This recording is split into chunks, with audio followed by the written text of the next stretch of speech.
All right, you guys, welcome to Landscape Painting from Beginning to End, Class 4, Part 1. I hope everybody had a good break. Thank you guys for all Yes, we voting did. and taking last week off, which I hope gave you time to relax, maybe paint a little bit, enjoy good food, family, all the other things that go along with that. And yeah, I'm excited. So we are going to be starting our next painting.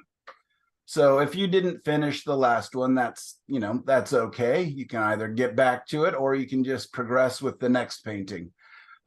In this next assignment, we are going to be selecting an image together. I think I have a good idea of which image. I just sent it in an email of the tree with kind of the light shining behind it and the creek in front of it. Yeah. If we vote and decide on another image that we would like to do as a group, that is fine. I'm down for whatever you guys want to do. And again, as always in my classes, you are more than welcome to work on whatever project you want. So if you don't want to do the paint along, if you don't want to kind of work with the edits that we come up with, that is completely fine. So how we finished last week or 2 weeks ago was that I was going to do an acrylic demo for everybody. I think most everybody does oils and acrylics or just acrylics. And so I wanted to quickly do an acrylic demo. I talked to Linda on Facebook, and I'm going to use a sky photo that she took yesterday. Was it, Linda? Nope, can't hear you. Sorry. A couple of days ago, yeah. Beautiful sky. I'll move the clouds around and do things, but I thought that might be a good example. Is everybody okay if I start the day with actually doing an acrylic demo? Just raise your hand if that's okay. Yeah. All right, great. Perfect. That's everybody that I can see. And Donna and Allison and Sandy, I am not, and Shaunak, I'm not. Oh, I see Shaunak's hand up there. There's a little button you can push to raise your hand. So it sounds like we're all in favor of that. So I'm going to quickly pop over, do a share screen just to show you the photo that I'm using. So we should be seeing our landscape Padlet page here. Yes. Let me move this out of the way. All right. So the video recordings from class 3 are here on the left. Handouts, this was our vote to take that off. I can get rid of that here in just a little bit. What we're going to be working on today when we get to the next painting is instead of or together with doing the color study and the value studies like we did for the first one. Yeah. We are going to be filling out, man, where is it? I got to move it to the top here. Might be faster if I just add it to the top. Man, where is it? I sent it in the email. We're going to do the self-critique, which says self-critique before, midway, and at the end. This is a great way that I have kind of figured out. I don't know why it's not loading, but I did send it in your email. Let's see if I can pop it up. Anyways, we'll go over that here in just a little bit. And I'll show you that, it's great to do the value studies. It's great to do the different edits, the color studies, but you can also simply use, really doesn't want to open, this little question and answer thing here that will help you to solidify your ideas and your intentions for the painting. Right besides that, we've got reference photos. This is the picture that I stole with permission from Linda off her Facebook page. I just thought this was such a pretty and interesting sky. I went ahead and modified it a tiny bit just to pop up some of the pinks and darken some of the darks, just to give myself a little bit of variation. And then right below that, is kind of, I think, the image that maybe we voted on. But again, you guys are more than welcome to look through the different references under reference photos and see if there's one that you guys would like to do together. So I'm not sure how we'll move forward with that, but when we were looking 2 weeks ago, it seemed like people were pretty excited about this. I went back and found the big version of it so that there's more opportunity for editing and figuring things out within this picture. So there's that. There's another one with the stream running through it. I mean, the actual, oh no, it wasn't that far down. I just saw it when you were, anyway, it's under the trees like that with the stream there, that one. The stream is actually moving through there, or is it? Yeah, it's a slow moving creek through the forest. It would be nice depth, that's all. What's that? It's a nice depth to it. It really does, doesn't it? Yeah, this is a fun one, and it offers a lot of opportunities for editing and thinking about the picture because it's very busy. But we can definitely simplify it and figure that out. So this is another opportunity or another option. Would you guys prefer to do this one? I'm not sure. I can't see everybody when I'm doing the share screen. I don't really care. Myself, I don't really care. You pick what's best that you think is best. Whatever anybody else wants to do is fine. I think this one has more than the other one. This one has backlit like the other one has, and it's mostly backlit. But this one also pulls you in and draws you out, and you come back around in that circle, like to the right. So you have depth in here too. That the other I like it too. Yeah, okay. How about you, Carrie? Yes. Hey, I'm good with this one. That other one was too busy. I'm in Key West, so it's a little noisy around here. No worries. All right. Have a great time in Key West. And Lisa Fairbank, what do you think here? Or to do kind of a forest scene if you're painting along? I know you kind of got your own photos that you're working on, so.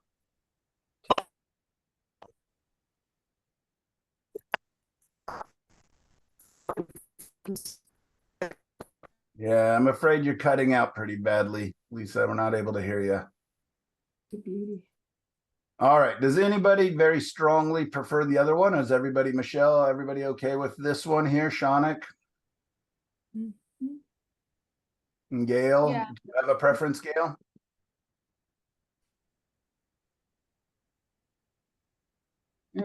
I like this one. All right, let's do this one. Perfect. Okay, great. Let me see if I can grab it here. So I'm going to go to the 3 dots to the right. And I believe I do download attachment. And I figure out where I want to save it to. I'm just going to save it to Creek folder. And hopefully it's there so I can pop it up and find it easily. And then let's go back to here. And I'm just going to slide it up to the top so that it's easy for everybody to find. This one's kind of a side backlit, so it's an interesting angle as far as lighting. Go, go, go. There we go. So that's what it's so nice about Padlet. You can just drag it and see the little slider bar on the right. So it's got a long ways to go up. Slowly, slowly, slowly. I apologize for this. No apology necessary. All right, now we're going a little faster. And I dropped it and almost to the top. Almost to the top.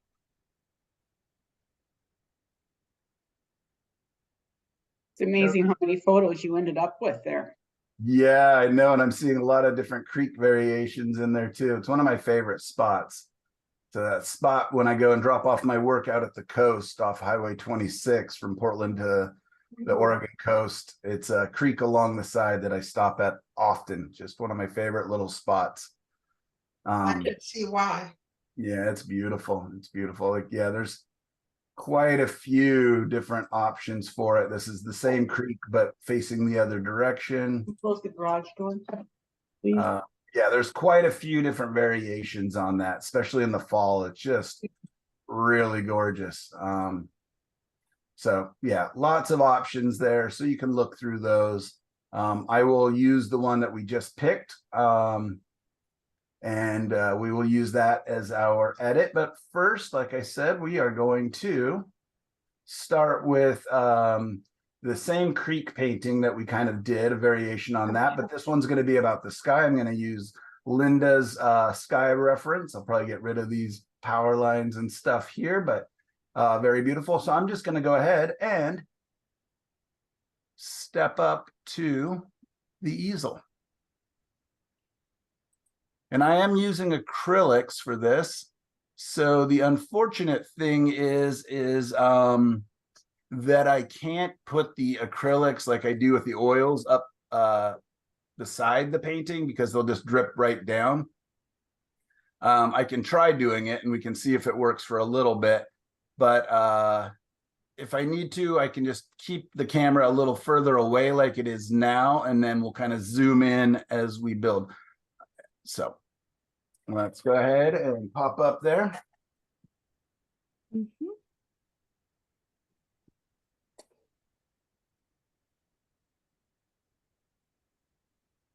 So for my paints, these are student quality acrylic paints that I bought for the dueling easels a couple of weeks ago. They're colors that I'm not exactly used to. And then I went ahead and squeezed out a bit of fluorescent pink, which I never use. It's a tube that was from one of my daughter's little paint sets, but I thought it might be interesting. I'll definitely not be using it that fluorescent, but it's pretty easy. I mixed a little bit of it into this kind of color that's on the panel. And it's got a, it's Looks easy. like opera, What's that? color opera. Opera, is that the name of a color? Yeah, it is, and it's a vivid pink like that. Okay, well, let's see if I can put the acrylics up there like that for a little bit until they start running down the palette. And I know this is going to be a sky painting, and I thought I would really push it. So doing a horizontal to really give myself some sky space. And so I chose kind of a design like this that has a lot more sky, except it's even going to be taller, right? It's going to be, you know, tall and skinny and big, horizontal. Vertical. What I might do is actually something like this. Right down along the bottom is do something like this. And that just gives me a huge, immense amount of sky space. Nobody's going to ever look at this and question, is that a painting about the sky? So I need to move this so I don't kick it like I just did.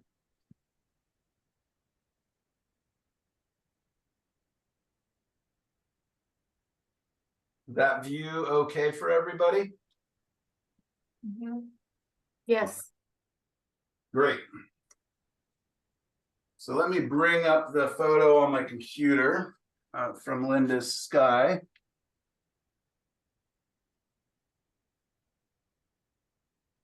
So I can see it, and I'm just going to quickly grab a handy dandy little ruler. This is just a cheap little free plastic ruler, but again, for me, oftentimes when I'm painting landscape, my first mark is pretty much almost always my horizon line, because that's just going to let me know where everything is. So I'm just making sure it's straight, and let's put it right about there.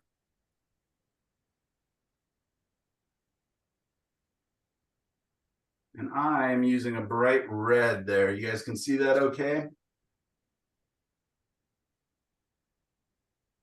Yeah, I'm just going to use, again, a little more of this red, maybe some of that fluorescent opera pink. And I'm just going to quickly sketch in kind of my big shapes, which is my creek. This is one of my biggest shapes.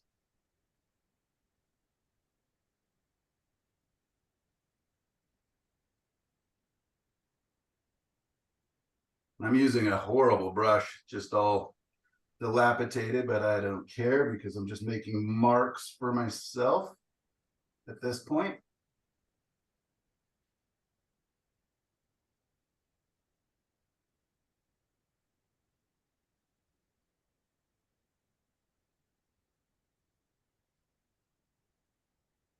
And you guys see how the lines begin to straighten out there as they recede back into space. So that it hopefully doesn't appear to be going uphill too much. All right, that brush is a little, well, I can keep using it here. Again, these are just marks for myself.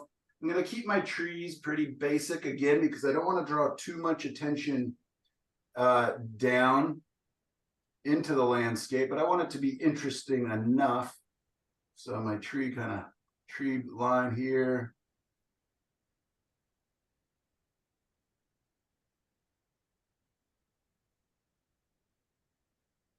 And we're going to have a bit of a small tree line back here.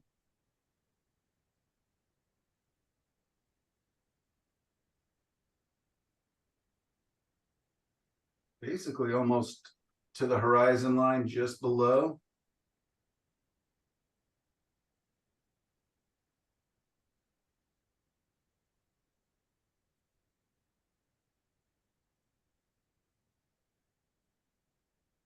And during our time off, I actually spent some time experimenting and playing with acrylics, because as I told you guys in the past, I normally do just value-based lights and darks, acrylic paintings, and then proceed to paint over those with oils. So I was actually a little bit intimidated to give a straight acrylic painting demo.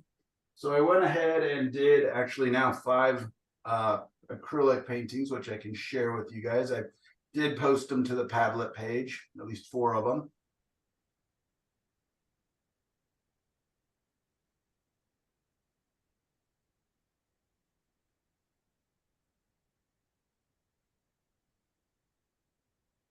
I should probably pick up a little bit nicer of a brush. Not much nicer, just a nice little shop brush here. Oh, never mind, this one's really dry. I evidently did not clean my acrylics. Throw that over at the sink. And let's look for a different brush real quick. All right.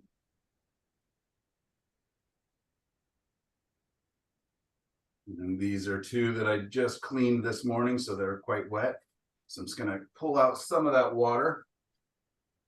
You guys can kind of see my base design here a little bit. Yes. All right. So I'm going to, the neat thing about acrylics, again, is just that quick dry time. The fact that I can layer, hopefully, very quickly and really get in there and just keep building up the painting. That's become, look at this white paint just slowly dripping down here. I don't know if I'll be able to keep the acrylics up here for very long. So what I'm doing is I'm just trying to figure out some of the colors that are gonna mix. If I was spending a little more time, this is the Stay Wet palette, so I could pre-mix some of my colors, which might be a good idea, but I want to kind of progress quickly with this.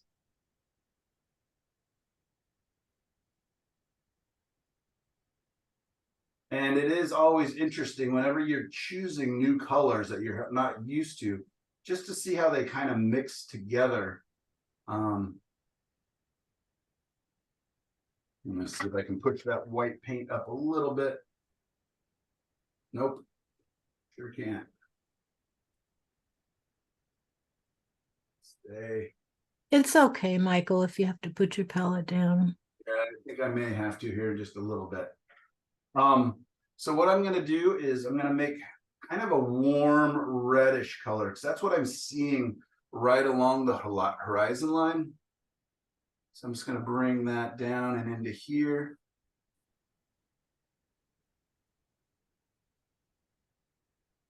It's just a tiny bit darker than that bottom color.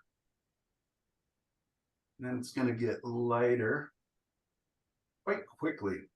My medium I am using instead of water is the airbrush medium. I just have a big tube of that, or a big jar of it, and I just put out some into this cup. And the nice thing is at the end of the day, I can actually pour it back in as long as they don't, push my brush down inside. And it just, again, it acts like water, but it creates a better bond. Meaning that I'm not weakening the paint every time I add, medium or water to it. Does it stay wet longer then? A tiny bit longer, but no, it doesn't really seem to do much that way. It just makes it stickier so that, again, it just binds a little bit better is my main goal. Just, just in case I paint a masterpiece here, I want to make sure that it's not falling off because I used too much water and weakened the bond between the acrylics and the surface that I'm painting on.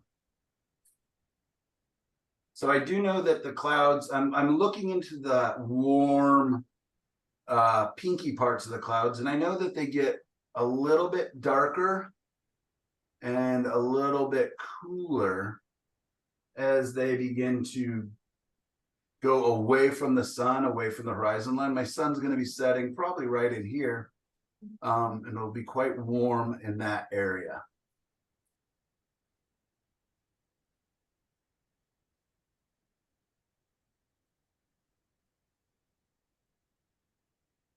The clouds get quite cool quite quickly. So I can start bringing in some of this more fuchsia color. What is it called? Medium magenta is the color that I've got there. And again, just like normal with my oils, I chose a white, 2 yellows, normally 2 reds, 1 red that's a little more orangish, 1 red that's a little more purplish, and then 2 blues.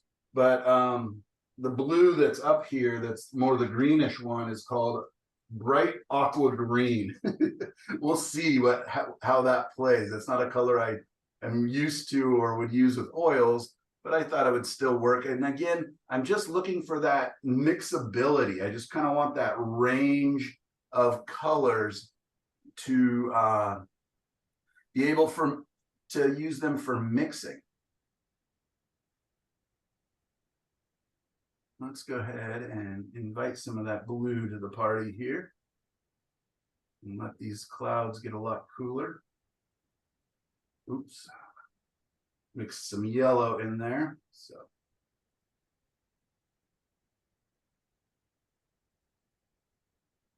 Which is fine because I actually kind of want the clouds to start to gray off a little bit as they move up and away from the sun as well. So that actually works out pretty well.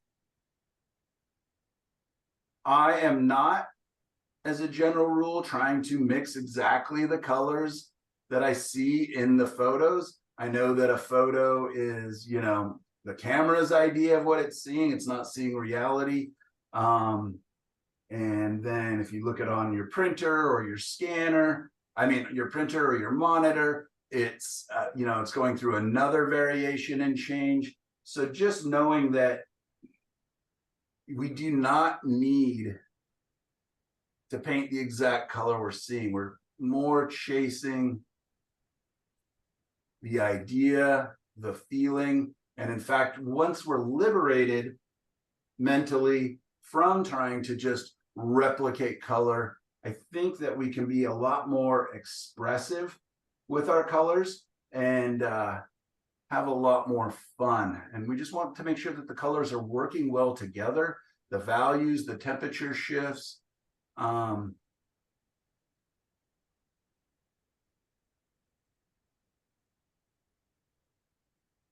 If I wanted to not have my clouds dry so quickly, this is just the mister, and I can just give it a light misting, not so much that it's dripping, but that buys me more time so that I could come in and soften edges, blend some of those colors together if I want.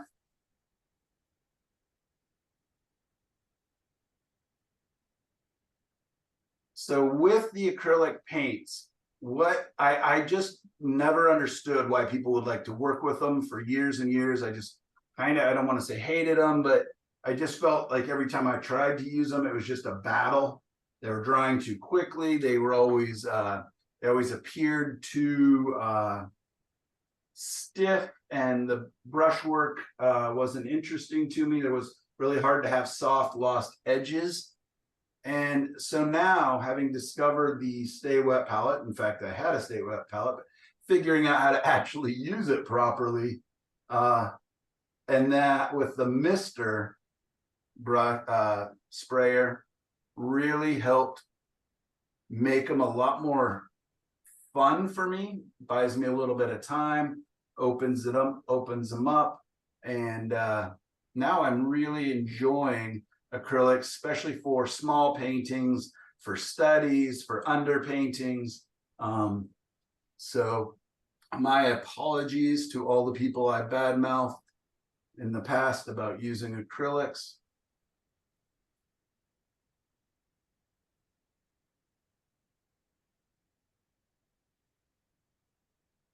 The colors in the morning, my camera doesn't even do them justice at all. They are so intense and so bright and so brilliant. And when I look at them in the photos and I post it, I just want to say this is a poor replica of what I saw. So yeah, and that's so important for us to learn. And then when you're out there and you're taking photos, you're like, this is something I want to paint. It might be important that you actually, really actually look at it a little longer than just how long it takes to take a photo, because you want to be able to get back into the studio with that in your mind and try to kind of recreate it. A lot of times when I do plein air painting, it's almost just color studies. Like I'm just trying my darndest to capture some of those colors that I'm seeing really quickly on paint, in paint, because again, yeah, the camera is not going to capture it as well. And then also you're conveying a backlit if you're looking at the monitor, or you're, or at the sky itself, trying to convey a backlit scene onto a surface that is not backlit. So it's always tricky. All right, let's get some information into the foreground. I think it's going to be very important that I get some value contrast, and then I'll come back in and start sculpting out. So right now, all I did was just kind of get some big shapes, some big color adjustments. And what's nice is now I can come down here. This area will begin to dry, even though I know I'm going to cover most of it. Again, it's great that it's kind of starting to dry up, and that is something that's very tricky with oils. Got to have a light touch if you want to keep painting wet into wet. So let me look at my references here. I'm just going to get some darks. And I'm going to be keeping these acrylics up for just a couple more minutes. Everybody's starting to run.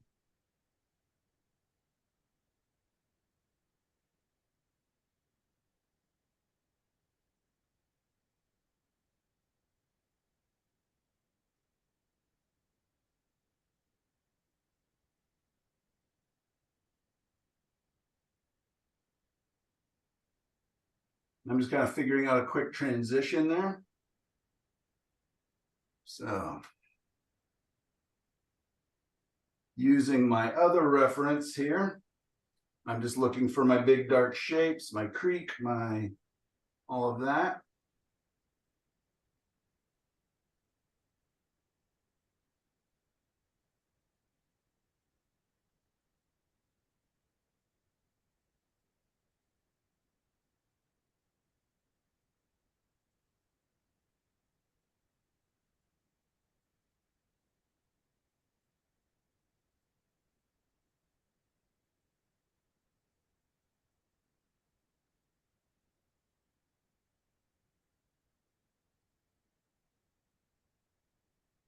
Right now, I'm just kind of figuring out the tops. what are their heights of these trees back here? How maybe do I give them a little bit of variation so there's a little bit of interest? And then they're going to darken up as they come down. I'm going to take some of that same color that I put there, and I'm just going to bring it down along my creek, just so I've got some nice kind of warm, slightly dark colors that will show up here in just a little bit, hopefully become somewhat important.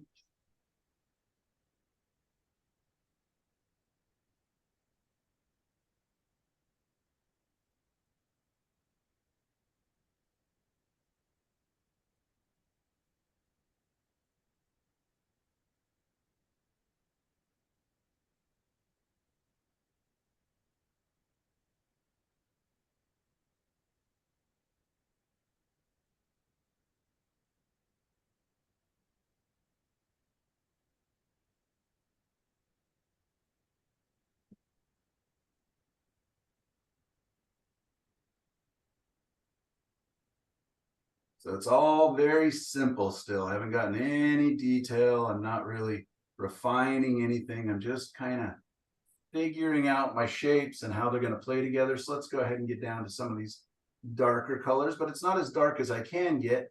And that's going to be my trees and stuff back here a little bit.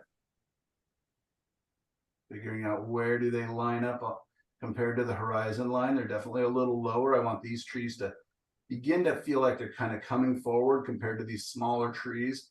So by putting them up on the horizon line, as I move back and they get smaller, hopefully I develop an illusion of space and depth very quickly that way. And especially when I bring in these, which are going to be a little darker, I'm going to bring in the base of those, which is basically right down on the edge of the creek that's kind of going back here.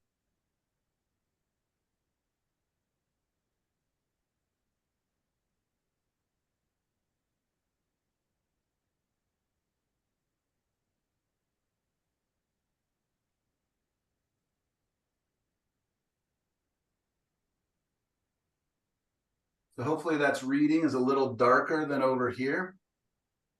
Pushing back, and again, I'll be able to come back in and paint right over the top of this in a little bit. But I'm just still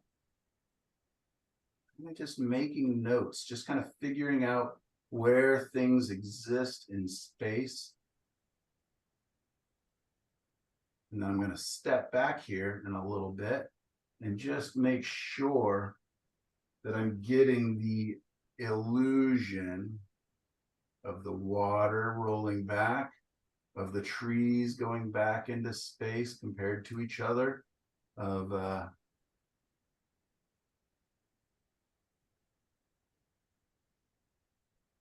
so even though it's still very much in a rough state, I'm kind of just giving myself notes, building it up slowly, testing, because it's acrylics. I can just paint right over it here in no time, or I could, while it's still wet, I could take a paper towel and a little bit of water probably and wipe off a lot of it. So it's very repairable or very changeable.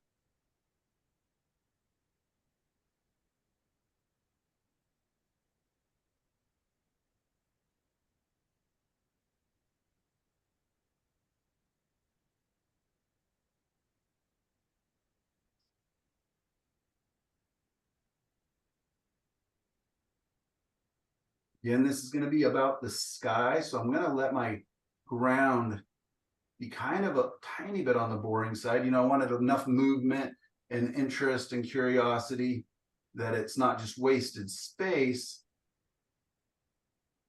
but it's definitely the supporting character, the sky. And when I bring in the actual sun and stuff, the focus will probably be in this area. So I'm just, you know, creating a supporting cast.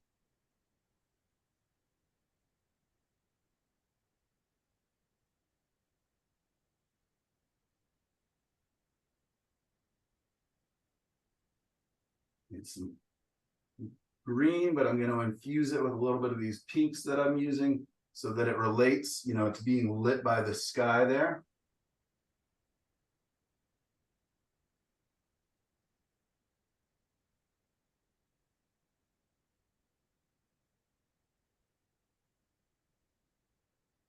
One thing I'm not quite used to with these acrylics is they are quite transparent. Again, I'm using just kind of a student's quality, cheap acrylic paint. But the neat thing again about the acrylics is I can just layer into it. So I just think, you know what? I'm just building the first coat. I'll come in and add some density of paint if I need to.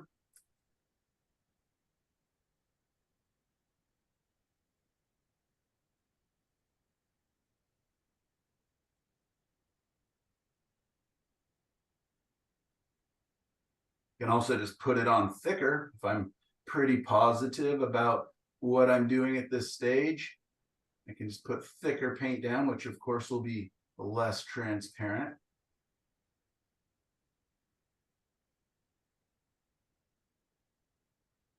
Any questions, you guys, about what I'm doing, how I'm kind of thinking about this?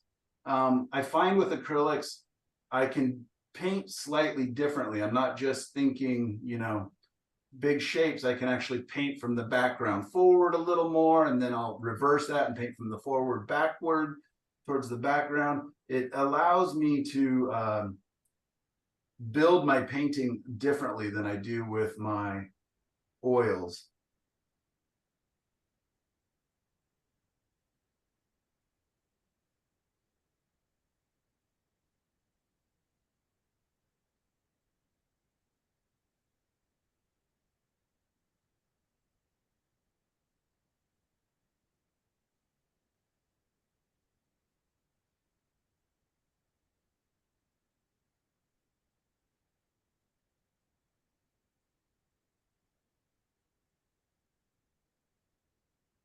I love the spontaneity and the immediacy of the acrylics.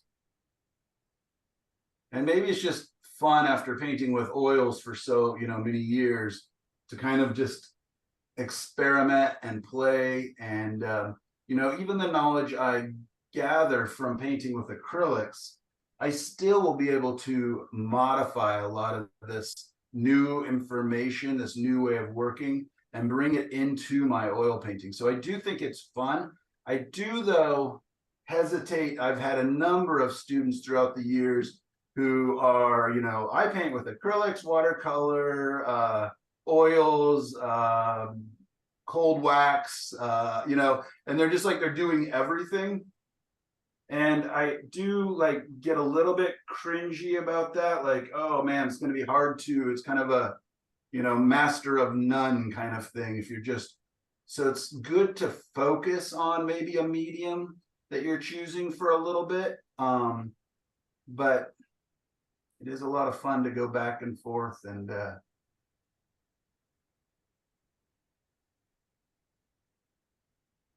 so there we go. I'm gonna go ahead and let that tack up for just a second while I step back and kind of see if things look like how I want them to look in space. Does the creek appear that it's just slowly receding back? Do the trees look like how I want them to look? Should I make some bigger, some smaller? So this is still just kind of the underpainting, but you can see I've got the whole surface covered in just a matter of minutes, which is sure fun and nice. And it's already tacking up, meaning drying quite quickly, so I could start doing layering into that. For you, those of you who are acrylic painters, is this kind of how you guys work with your acrylics? Yes. I was always taught to start top to bottom, back to front. And this allows me to end up with a base that I can then put more detail in the front and everything, but I don't have to wait till the next day to do it. Mm-hmm. Does that make sense? Yeah, I think so.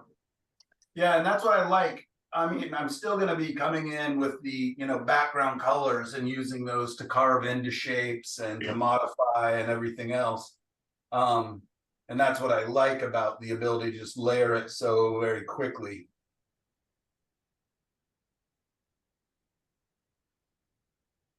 I like it the way it is right now. I just love these colors.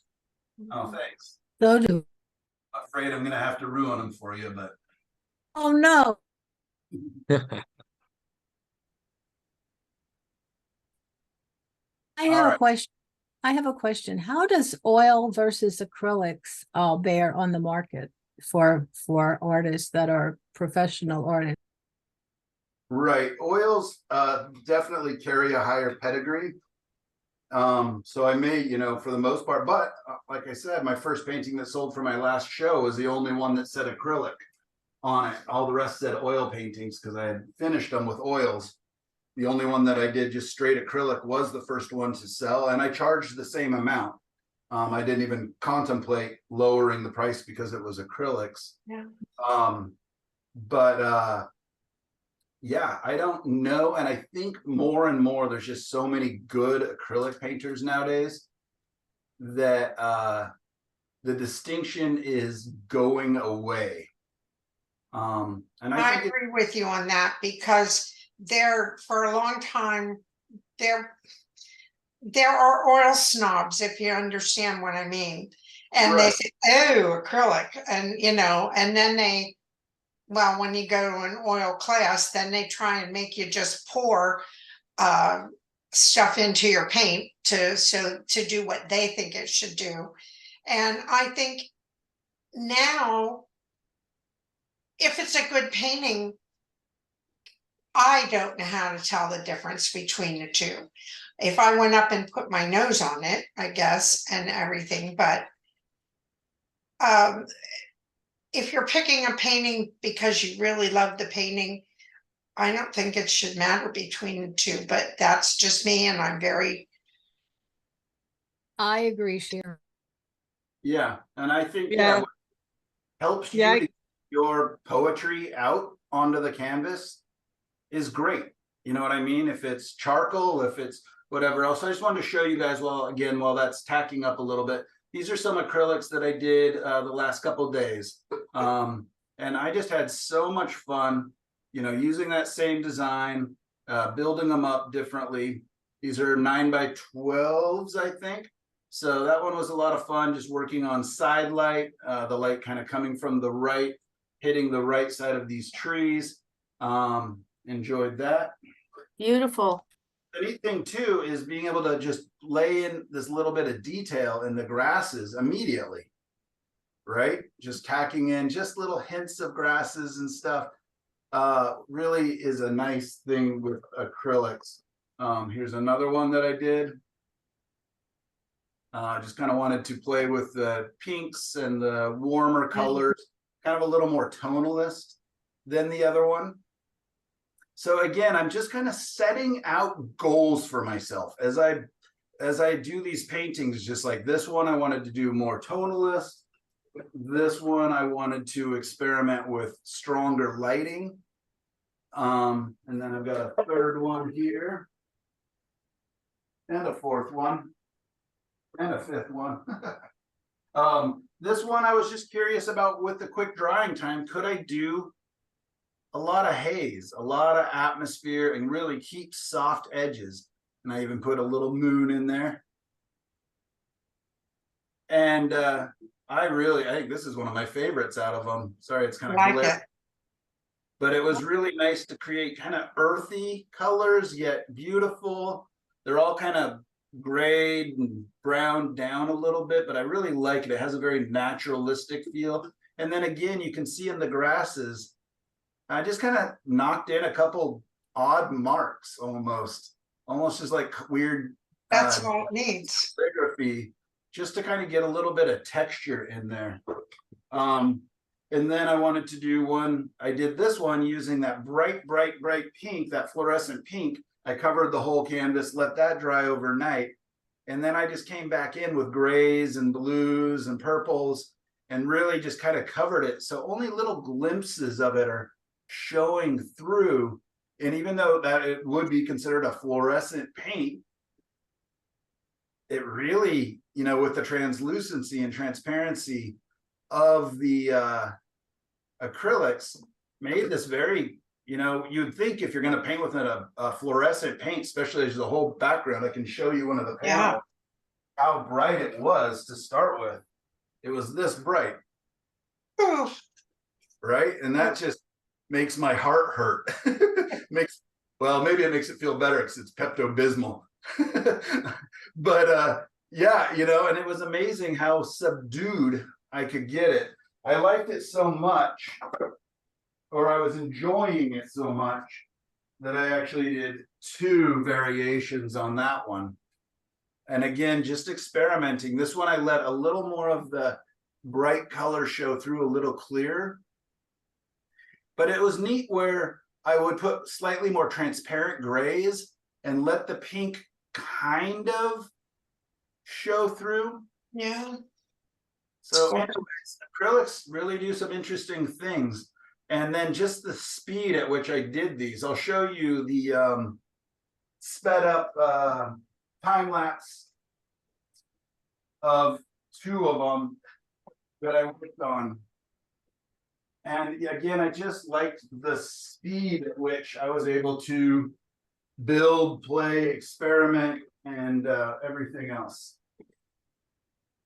So again, for doing like my little color studies or my little value studies, I'm really just seeing the benefits of acrylic. I like that one. Or the underpainting for my oils, which, you know, I think some people are really surprised when I'm telling them that I'm playing with that and I'm experimenting with that. But I've actually learned that a number of artists that I really like have been doing that for years. And their reasoning is that the gesso that is on the panel, right, is acrylic. Right. Acrylic gesso, unless you're getting oil prime, which I personally just don't like working with. So they're saying it's not that different, especially again, if you let it cure before you put the oils over it.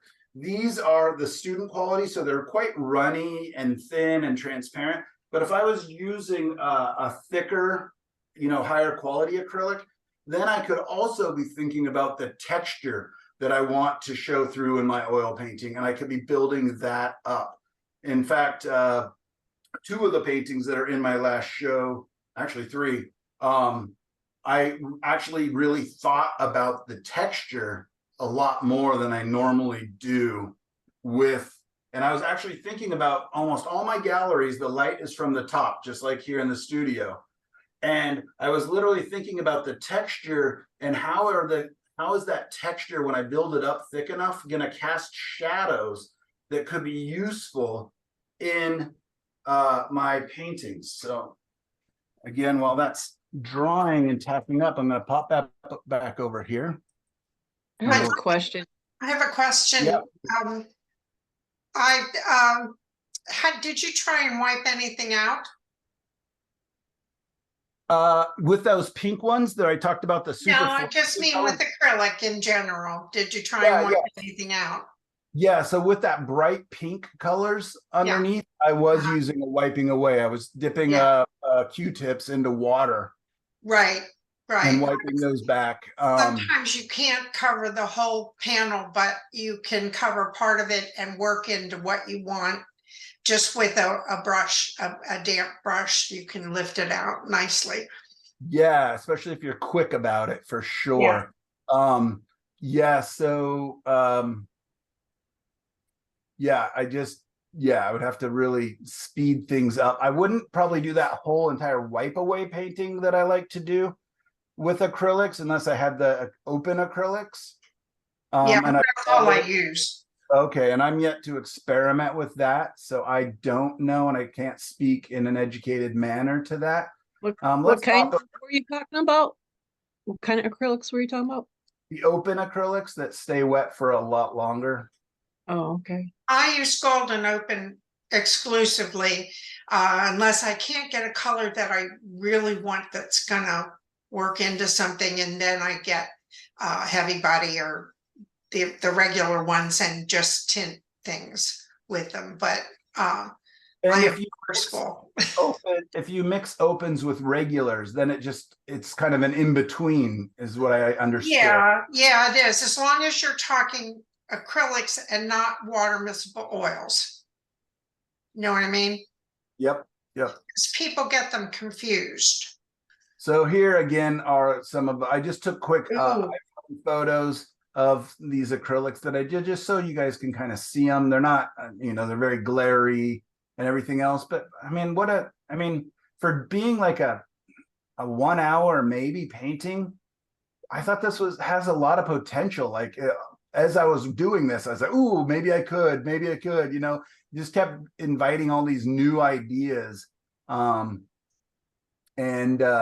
So anyways, I just wanted to share those.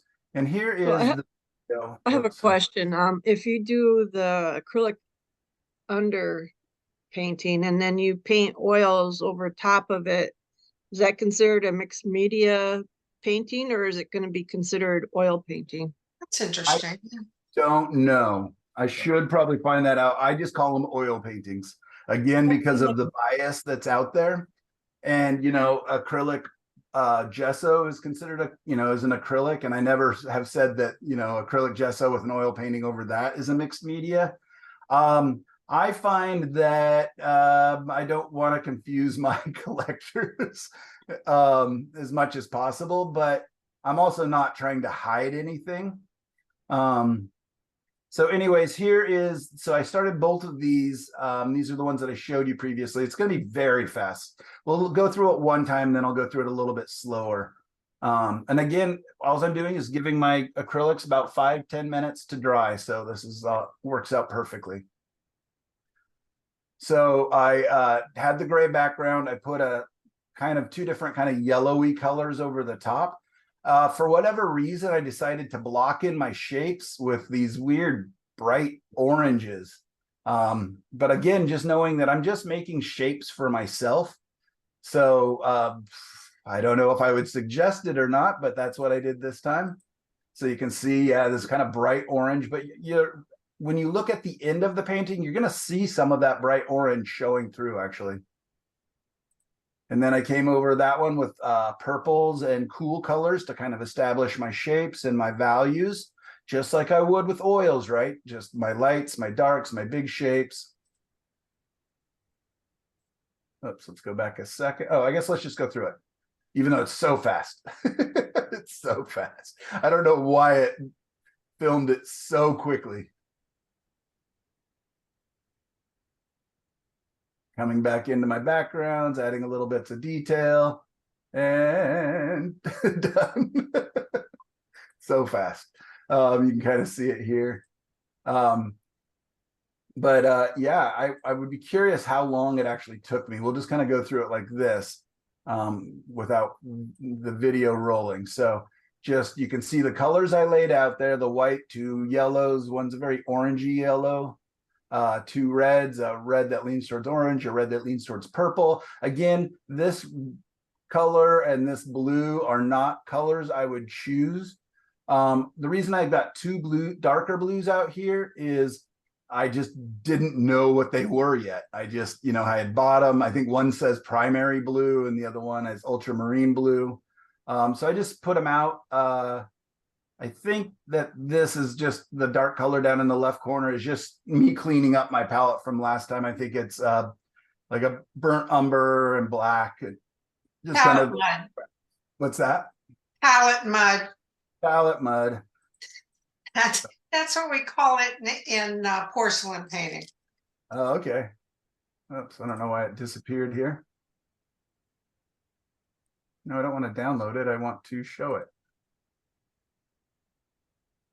Do you clean off the whole palette after each painting? I clean up my palette, Shaunak, often. I will scrape it down with a palette knife very gently so I don't tear my paper. And then I just take a slightly damp paper towel and I'll take those piles and make palette mud because they're usually useful. And then I just take a lightly wet paper towel and I'll just wipe that down. In fact, I'll do that here in just a little bit because I've already filled in the palette and I need clean mixing area for my next layers. So there we go, putting in the orange, beginning to kind of build up my big shadow areas. Right, so you can see the structure already kind of developed in this, right? It's like a posterized version of itself. Yeah, I like it like that. It's kind of like pop art. It is like pop art. Yeah, exactly. Very posterized. You see, I just kind of building up my darks. So there you go. That's kind of my underpainting. Basically, you know, it's just loose. It's scribbly. This allows me to step back and see, does it look like the creek is the shape I want? Is it moving back? Are my trees big enough as they, you know, so that they look like they're in the foreground versus the trees in the background? Just mixing up some new colors. In fact, there, Shaunak, I think I'm cleaning my palette to give myself some working space. This looks like one pile of palette mud, and I'm probably gonna, you know, have another. Yep, so there you go. I've cleaned my palette. I've saved a couple of the piles of color. You can see I'll have to replace some colors. There, I did.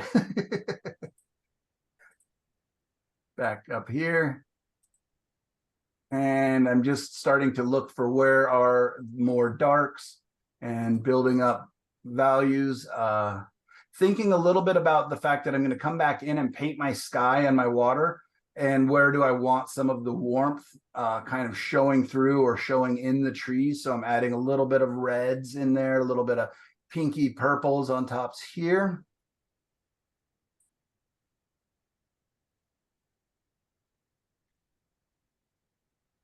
Bringing in darks again to just establish where things meet the ground or the water in this case.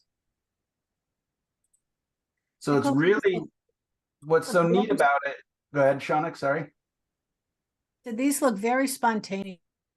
Well, they are, you know, and I just wanted to experiment so that when I did this demo for you today, I had a little bit of an idea of what I was doing. And it was amazing how different, but at the same time, how the same it was with the oil. So here you go. I'm just kind of putting on some grass color so it's not all the pink. Flattening out shapes, bringing in little hints of green that I thought would play nicely against those ochres and umbers and everything else. Mixing up some more colors.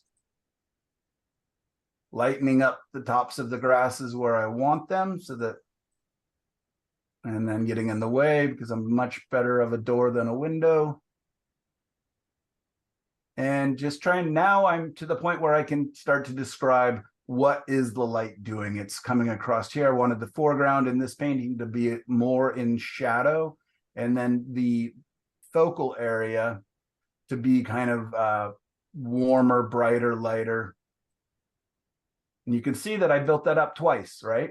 Starts very dark, brought in my first coat, and then added another lighter coat on top of that. So I could build it up very quickly. So you see that transition from the yellower color to the oranger color to the reds to the browns to the darks, right? And it's all done very quickly. And that's what's so nice is, again, painting from dark to light works still quite well for me with acrylics. Punching in some holes, bringing in some color into the sky.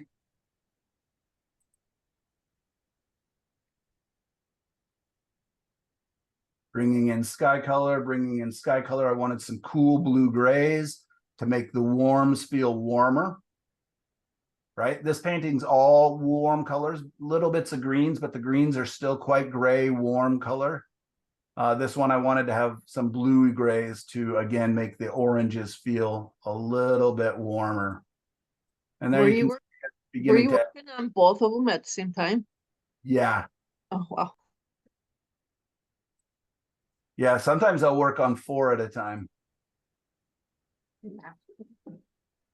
because I can stack them on top of this. This easel's big enough if I'm doing little paintings. So there, I'm kind of feeling like, where was it? Feeling like, oh, it's getting close to the end. So I'm stepping back, observing, and then coming back in one more time to, I'm not sure what adjustments I was doing at that point. Does that make sense, you guys? And again, these were quick, these were fun. I was just experimenting, just building up paint. There's, I see some odd brush marks back here in the highlights and different things that I, might want to refine if I was going to put it in a gallery. And I could still come across these with oils, after they've dried for another day. So yeah, any questions on that? I think it's all in how you stroke the canvas.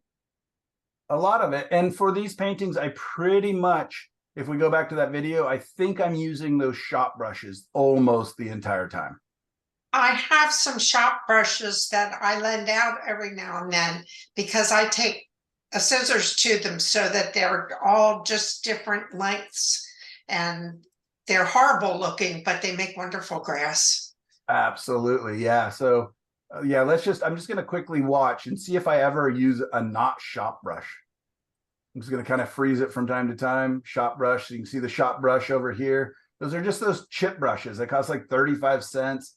Yeah. And sometimes the worse they are, the better they are. Like the more beat up they get, they just make, shop brush. So it looks like I'm making detail, but it's really just the brush. And I'm turning it. I'm using the corner, the sides, you know what I mean? I'm not just making the same mark over and over and over. Shop brush still, yep, just a smaller one. This is a 1/2 inch shop brush. So when I want to get a little bit smaller, oops, trying to pause it with my brush in my hand. Oh, not my shoulder. Shop brush still. Almost getting towards the end of it. So yeah, I mean, they're not a magical brush. Use what brush you need to make the marks, but in these kind of big, loose, let's go to the very end and see if I'm finishing it off with a shop brush. Yep, look like a shop brush to me. So I just used 35-cent chip brushes. I think I used a 1/2 inch and a quarter, 1/2 inch and a 1 inch brush for most all of it. So anyways, use the brush that makes the mark that you want. I like them because they keep me very organic and loose and not too worried about it. I'd be curious if I used it for these textures. Maybe I used one of those chopped up brushes for the grasses and stuff. Maybe I did use a smaller brush then, but sometimes they're nice if you get in, if you have your paint at the bottom and just pull up that paint into those. You can paint grass from top to bottom or bottom to top, and those brushes are nice for doing that because you can just get every direction. Right. Yeah. Like I do know on this one, I was kind of a little bit like, oh, I wish I'd have used a better brush to get some of these textures. But then this morning when I woke up and was looking at them, I'm like, there's no problem. I'm just going to come across the top of them with some better, liner brushes and create some texture. So these just kind of appear to be, grassy grasses, kind of rough. And then when I put more detailed grasses over the top of this, it will hopefully read fine.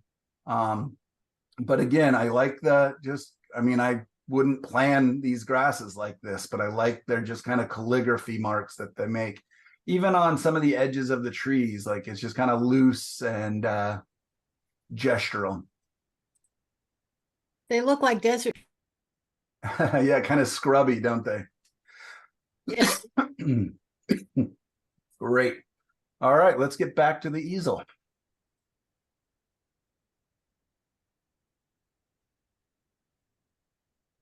There we go. All right. Wow, that's a lot of pink. What are you guys doing? Let's get rid of some of that craziness. Oops. I'm trying to bring up Linda's picture again really quickly before I step over there.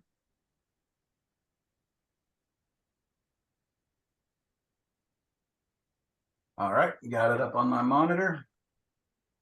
And let's pop back over and bring in some cool bluey green grays into here, some lighter yellows down into here, kind of cream yellows. So this is going to be the background actually that I'm going to work on really quickly, kind of behind all these clouds. Bring a little bit of that into there. So that's my next goal.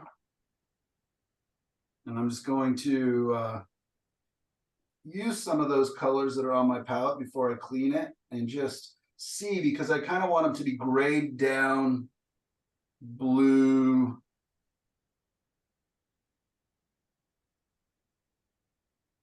Blue grays. So let's just give us some hints of that.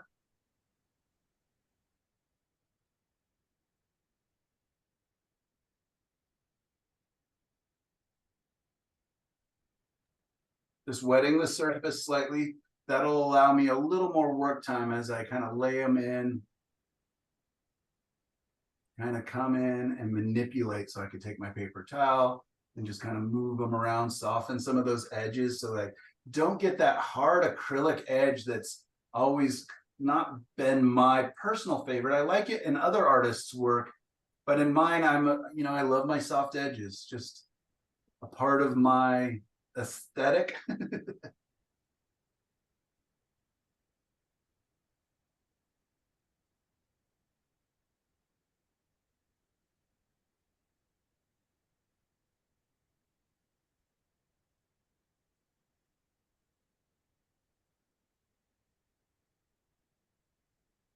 And again, I'm hoping to create kind of a grayed down bluish color that's going to get a little bit greener as it approaches the horizon and then turn towards more of a creamy yellow. Again, it's all just the goal. By doing that little bit of mist, I'm just buying myself a little bit of freedom to kind of change my mind or manipulate some of these. So I'm adding a little more white to the color that I've been putting in the sky as it gets a little lower.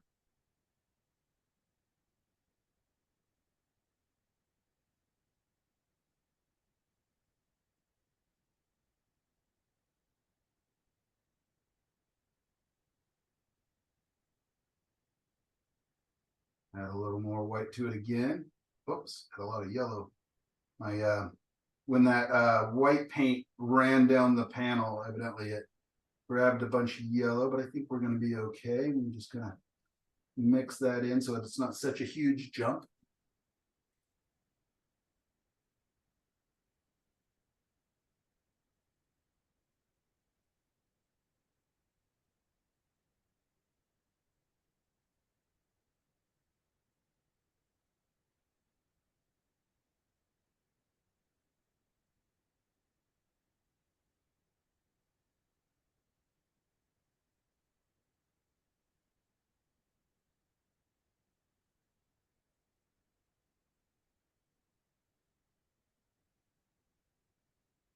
I'm half looking at the reference that I stole from Linda from her morning walks, and I'm half just kind of like, what would make kind of some interesting patterning up here. I don't want it too stripy, so maybe I'll, obliterate a cloud so that it's not too busy.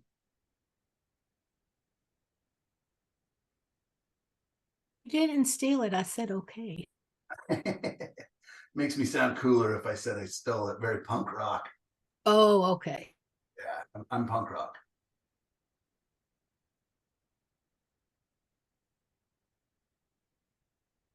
All right, I'm gonna get these a little yellower. And as I'm mixing, I am retaining some of those other colors in the sky. So it's going bluer, a little lighter, a little more yellow here as I'm kind of going away so that I can come back in and add little bits of that color if I need to.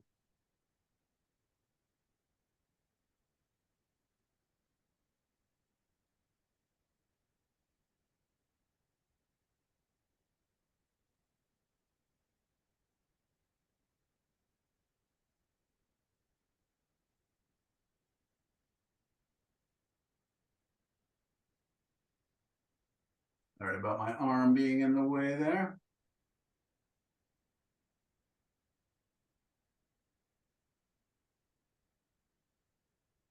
I'm gonna mix a little bit of that so I have a transition color in between.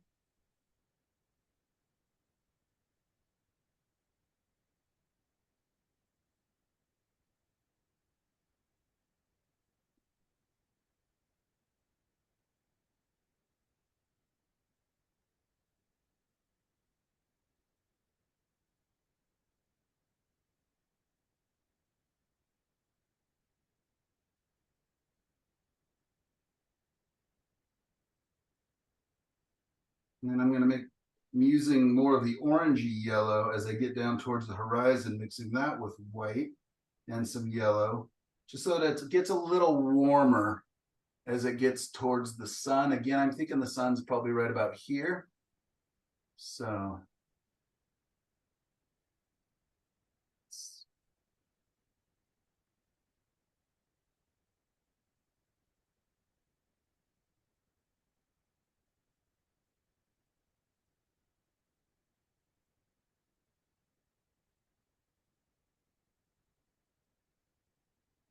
Now, is the sun below gonna be behind that, or is it gonna actually, are we actually gonna see the sun?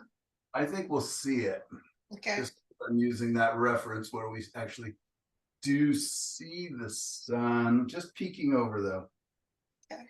So let's warm that up again as we get even closer to it.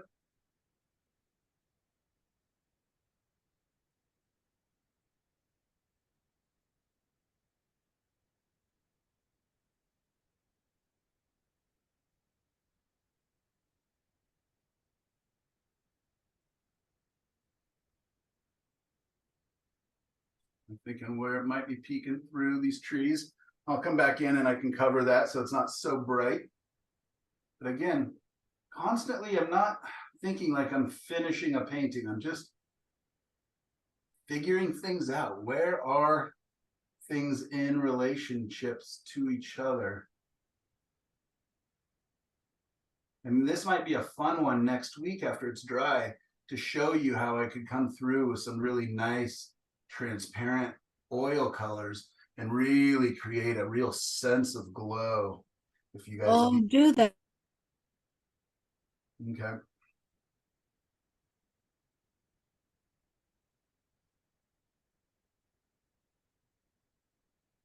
That's what I am fighting to capture. I get it to a point and then I freak out and I go, oh my God, I can't control this oil paint anymore.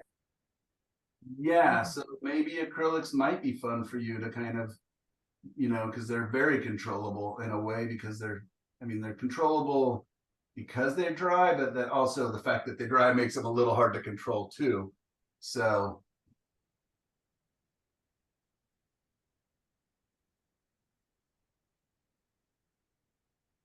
I'm standing there in the morning watching the colors change and just go from this brilliant orange to this pink, rosy, like what you're painting now. I always think about a stream or a beautiful path up the middle of the desert. right. Yeah. Yeah. I mean, it's nice to have kind of a lead in. It can be a little bit, I wonder if I don't get a little bit too generic sometimes or too obvious, but it is a lot of fun. And paintings just feel a little more inviting to me when I have that, some kind of a lead in. It doesn't always have to be so obvious, but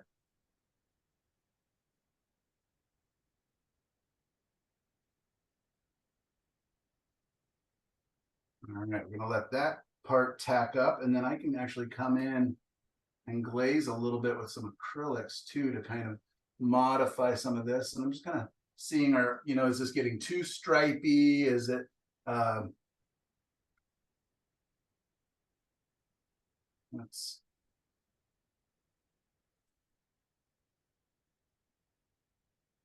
just making up some lighter pinks that I'm going to mix with some of that color that I used for the light of the sky, and see if I can modify some of these clouds a little bit so it's not just all pink, but they have orange variations in there. It's not very warm.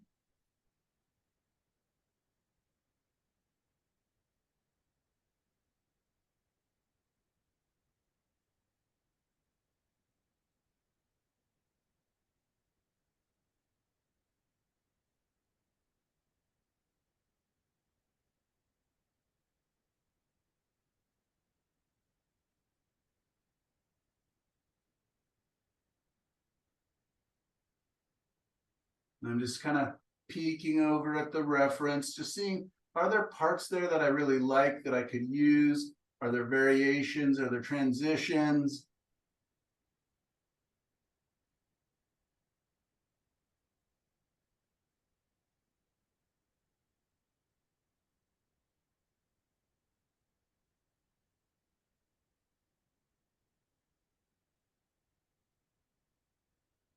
I mean, that is electric.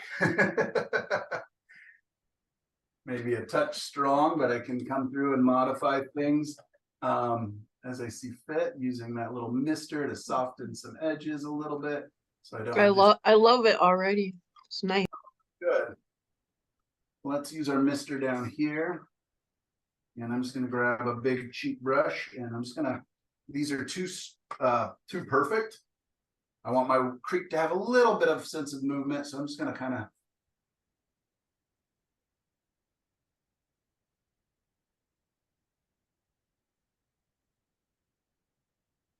modify that slightly.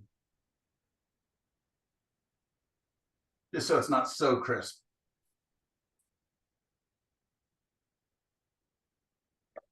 As it's wet, now I can come through where I want a little bit of the darker pink showing through.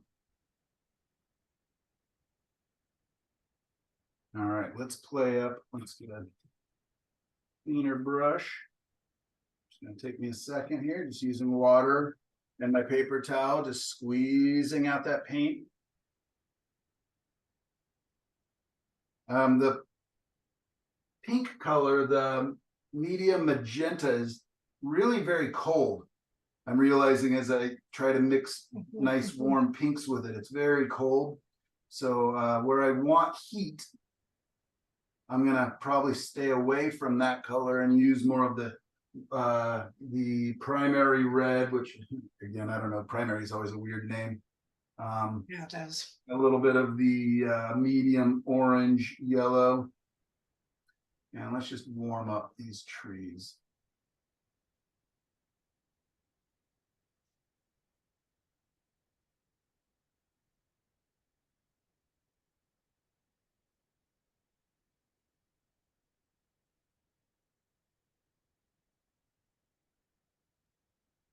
Kind of where the sun is. I also can come back in and knock out some of these really bright lights of the clouds showing through the trees. I don't want them that strong. I want your brain to know that they're there, but I don't want it to be a spotlight showing through. It just looks too bright and too uncomfortable. Gonna lighten some of those grasses and warm them up back there towards the horizon.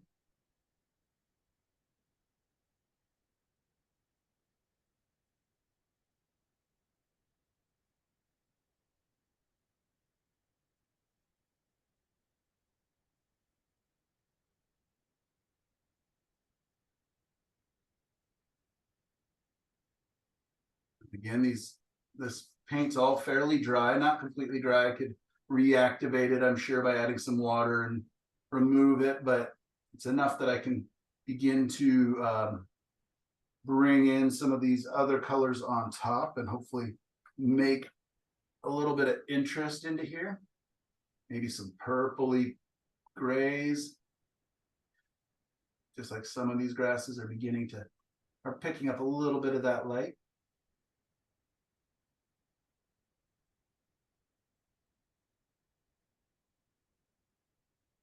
But you guys could imagine that this, like in an hour's time painting, I could have a pretty good idea of like, is this worth painting bigger? Is the design good? Are the colors good?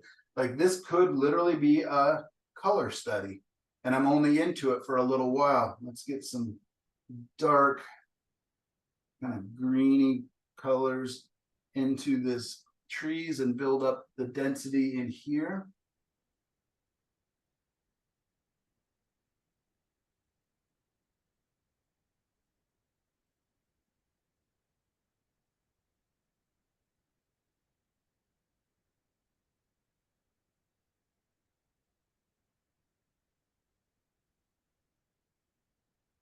Sorry about that, hitting the camera.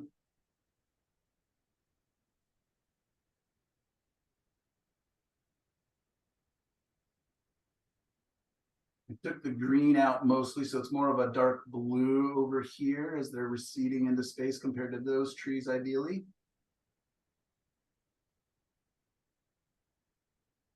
And this is where it'll get a little tricky as I get towards the sun.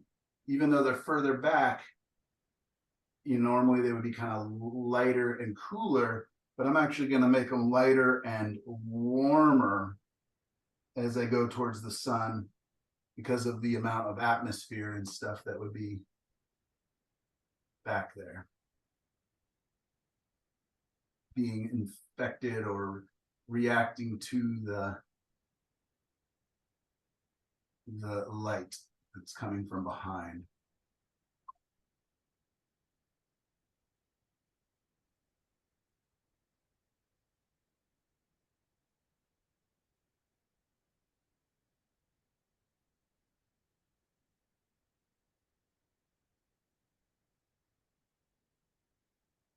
All right, let me just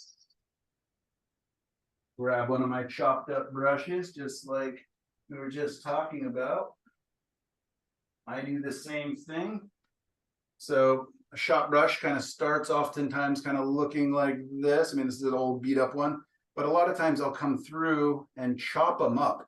Sometimes really chop them up. Yeah. You get these really interesting types of brushes. And I don't only do that with the shot brushes, I'll in fact do it with other brushes as well. And it can be a lot of fun. So I'm just going to bring in some grasses on the edge here and a little bit of texture. And just to show you, I don't want to spend too much more time. We've got a lot to go over today as we prepare for our next painting. But yeah, you can kind of see that awesome, just random mark making. Could add a little bit of medium to that so it's a little bit thinner. Maybe we'll run a little more.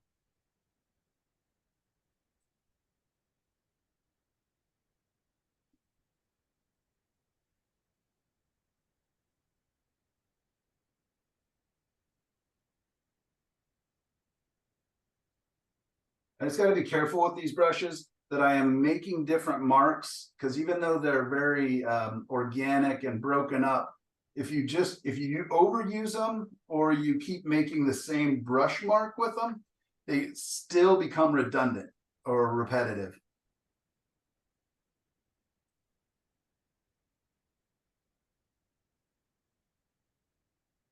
But yeah, it's a great way to just get implied texture really quickly into a painting.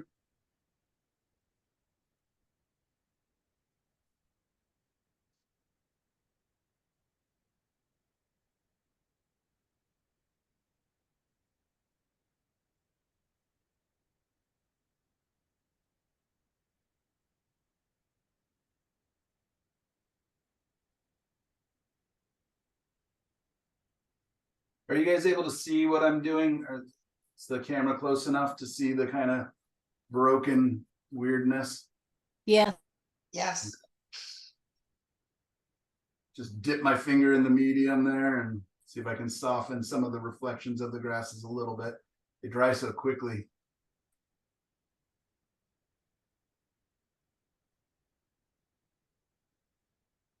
I feel like my water's maybe a little too bright. It's almost just as bright as the sky. So I can come back in and alter that. But I think that's a pretty good start to an acrylic painting, right? Again, I can come back in, my palette's going to stay wet. And I didn't even tell you guys. So last class that we had 2 weeks ago is when I squeezed out these paints on this wet palette. And they are still going 2 weeks later. Very good. So that's the biggest test I've ever done. I was really, really impressed when they lasted 3 days. And I was fully expecting to have to reload this palette. But nope, it just keeps going, keeps going. So I can come back in because a lot of these marks are a little bit repetitive. I don't love the water.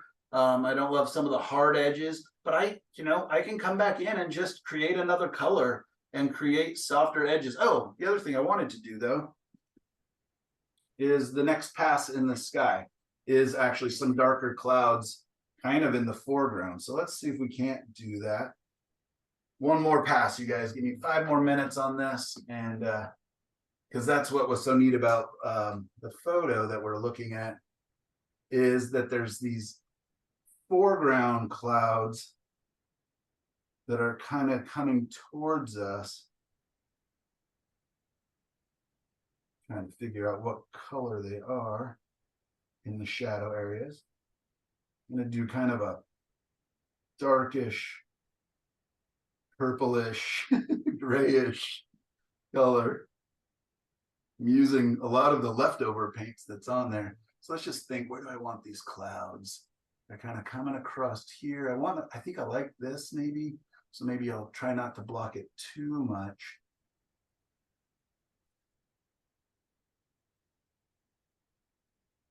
It's quite dark. Maybe I have to lighten that up a little, maybe warm it up a little on the bottom. Maybe a touch more white.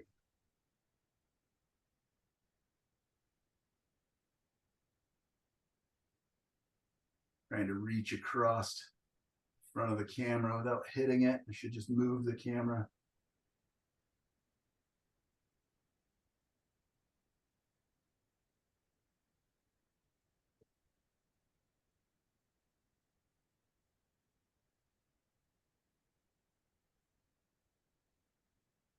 I have sort of a dumb question. Doubt it. You're putting those clouds in. Is that the bottom of the cloud you're filling in? No, just basically the whole cloud shape right now. Okay. And then I will come in and lighten the bottoms and kind of where the light's hitting them. That one was kind of cool just because I didn't mix my paint. So the bottom half of my brush actually was warmer. See if I can do that again. So put one side of the brush in the cool, the other side into the warm, and let's see if I can. Oh yeah.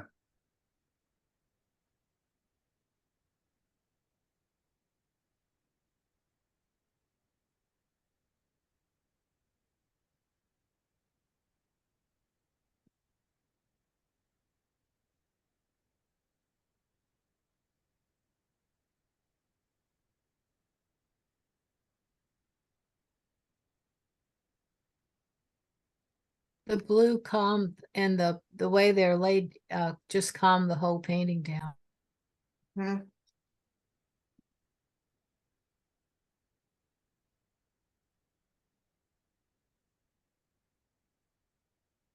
Never really done a sky like this with that much everything in it, but the shapes are so generic and It is a lot of everything in this painting. Somebody ordered the everything bagel. All they need is a rainbow. no, please don't. Okay. Thank you. You saved me from myself.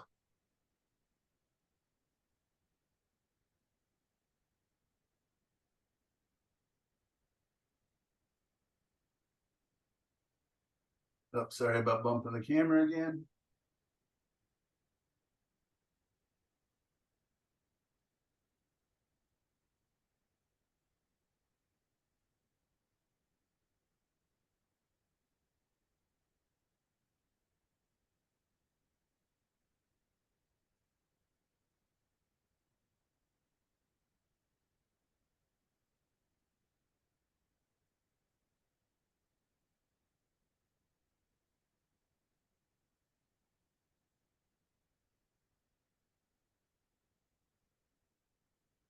Some of these marks, I don't even know where they're coming from. Oh, maybe my paper towel that I was holding. Got these little dots all over it all of a sudden. It's nice you can finger paint too with acrylics and you can't with oils. Yeah, or you shouldn't.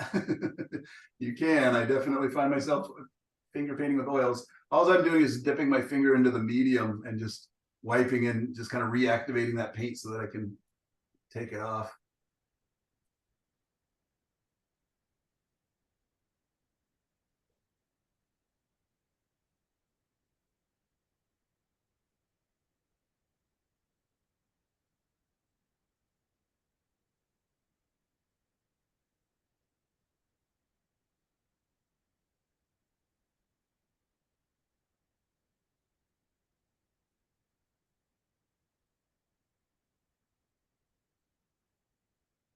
Yeah, this painting is very, very, very bright for me. It makes me a little bit uncomfortable, but you know, it's good for me to have to practice making super colorful things, just because it's not my tendency. It's not what I am typically drawn towards. And I do know a lot of my students definitely, this is my most untonalist painting I've done in some time.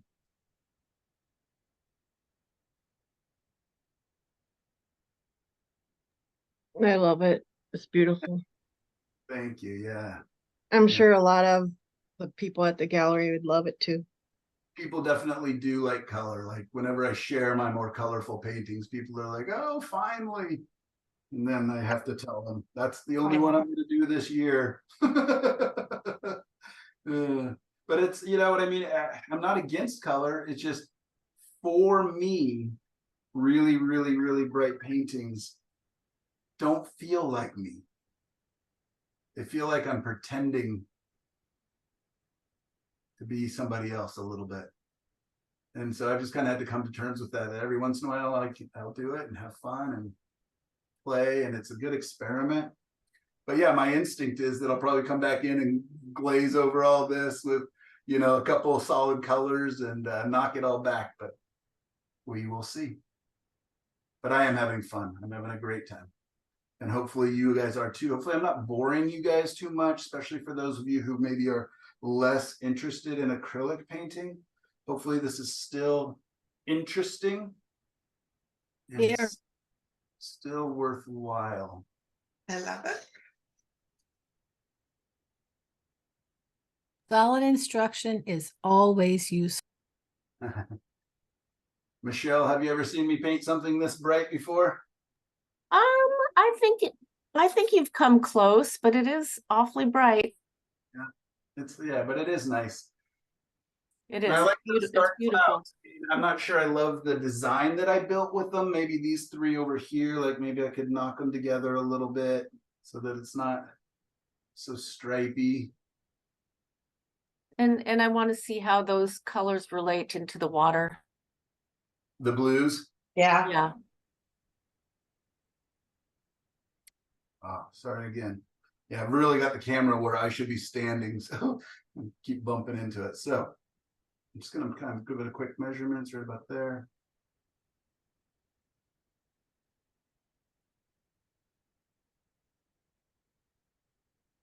Now, because you don't play with acrylic very often, I'm going to mention zinc white, which is something you're not supposed to use anymore, I think, in oils. However, zinc white in acrylic is almost transparent. Oh, interesting. And you can take a little of that along the edge of something And that it just brings it just out a little tiny bit. What does it do? Zinc white is Right, but what would he be achieving by? well, if he wants to go along the edge of some of those up there, when he said he would, you know, bring something along to quiet down certain areas, you can play with zinc white just to quiet down certain areas, because it's not really white. You can tint it whatever you want.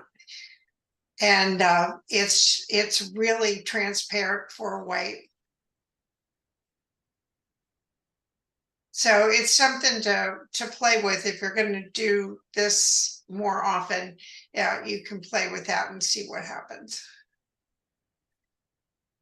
Yeah, thank you. Yeah, this is just, what is it? This is titanium. Yeah. Yeah. So I tried kind of when I was buying these paints. Again, I bought them for that dueling easels, but with in mind that, you know, I want to do more acrylics and phew. Like that. Gosh, it is just, I don't even think my wife is going to believe I painted this when she sees it. Well, we'll tell her. Okay, well, I've got video footage. Yeah. Please tell us her opinion of it, though. Yes. Okay.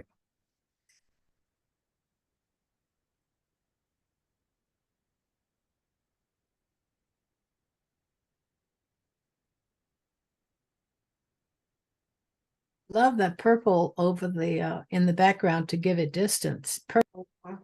Yeah, just kind of thought maybe that would play up some of these warms, make the warms warmer, right? Hey.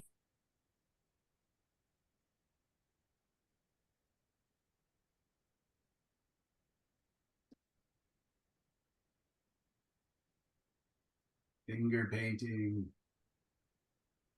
All right. Whew. Okay, still hate this cloud. My 1 minute of extra painting is becoming a little more. That's what happens. You try to just do one quick thing and all of a sudden you're fixing that one thing. All right. Note to self, you can come back and work on this. Let's get to class. Yeah, but then you also say that it's better to fix things early on. Yeah, definitely. It's better to fix when you see them if you can. Absolutely. Best time to fix is when you see it.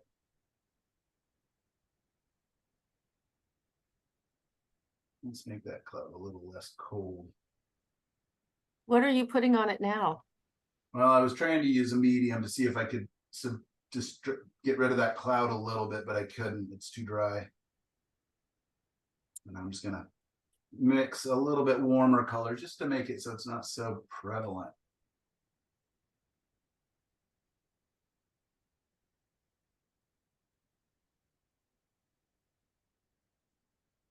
Just felt a little heavy for right where it was.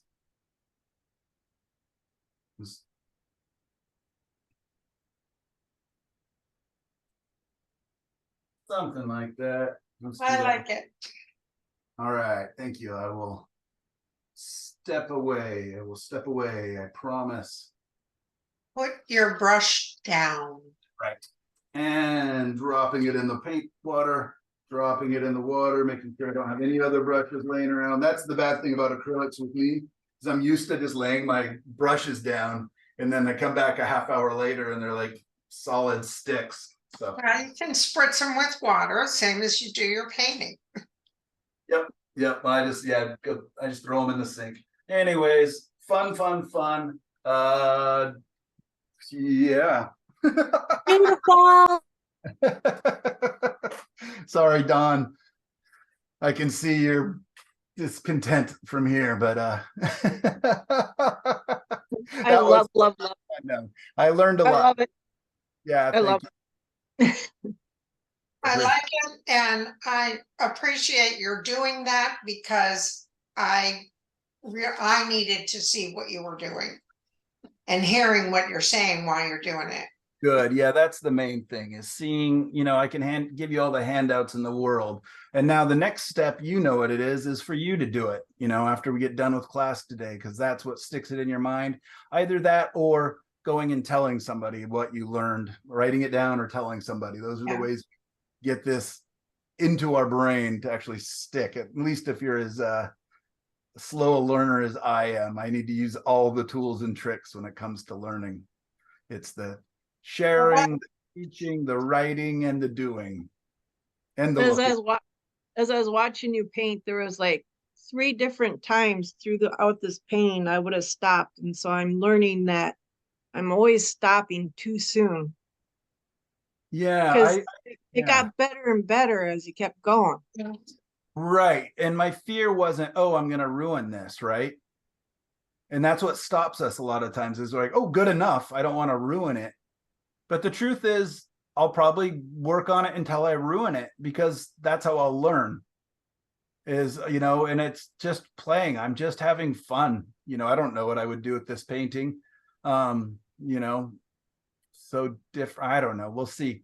But I am looking forward to glazing into it with oils next week. I think it'll be a ton of fun.